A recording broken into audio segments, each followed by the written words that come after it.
There is a city near the west coast of Saudi Arabia across the Red Sea from Sudan, and the name of that city is Mecca.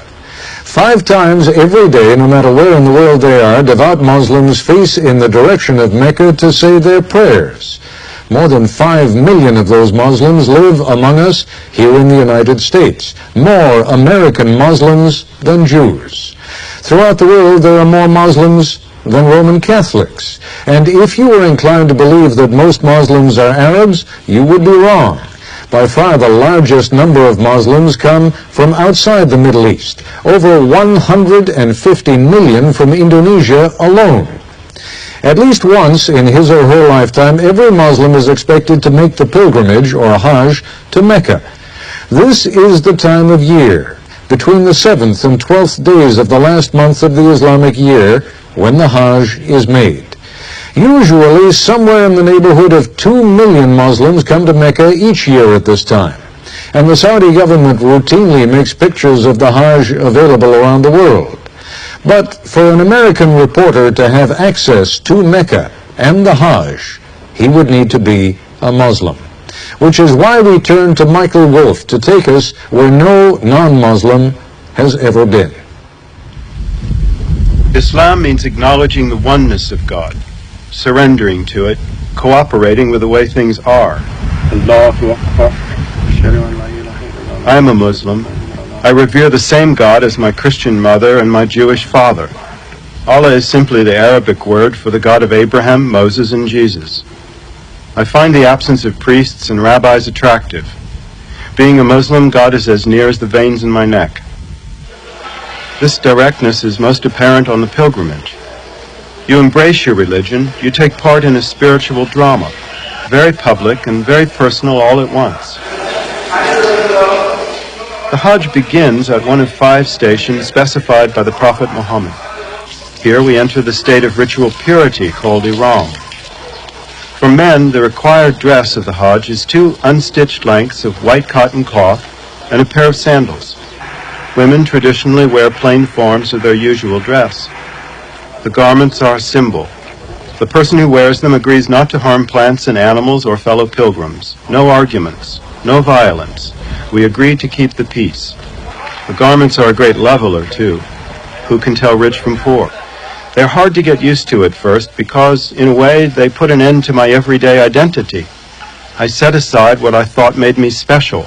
My roots as an American, my work as a writer, my worries, aspirations, or my plans. Here I join people from all over the earth, all these human beings drawn at the same time simply by the call of an idea, by the oneness of God. Pilgrims recite a special set of verses, announcing their readiness to serve God. Here I am, Lord, at your service. Here I am.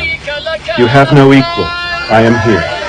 Truly, the praise and the favor are yours, and the kingdom. You have no equal.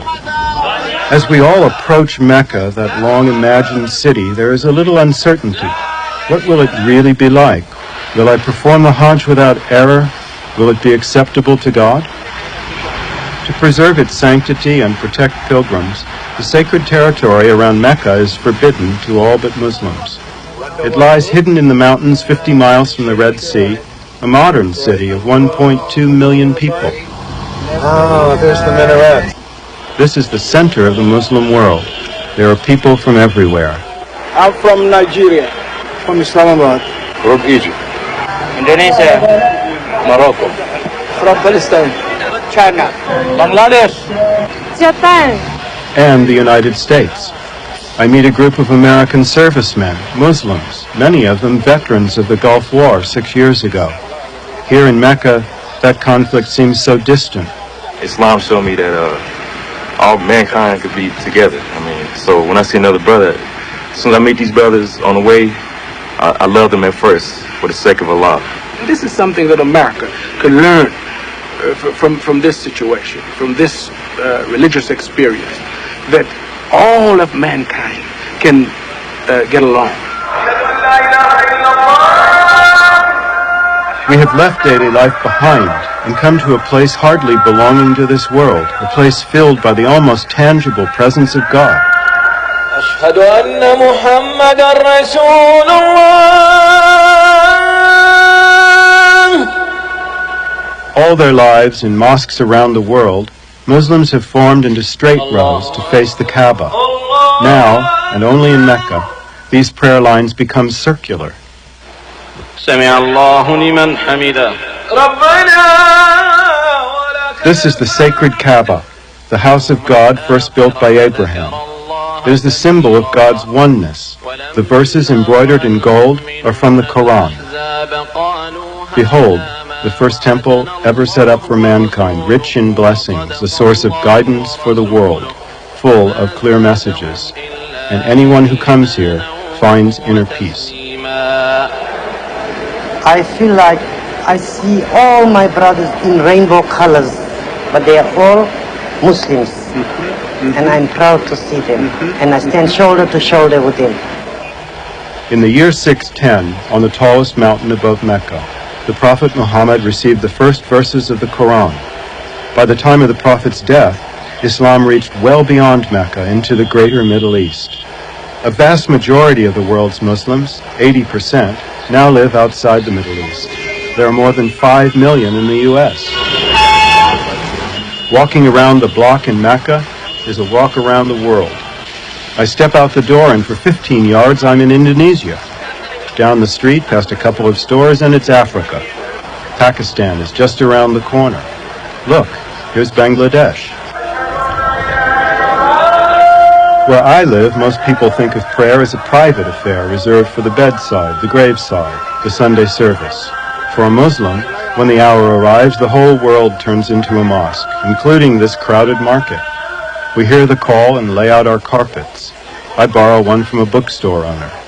When the prayer ends, a few minutes later, people fold their carpets and continue on their way. In Mecca, the formal rites of the pilgrimage begin in the Great Mosque.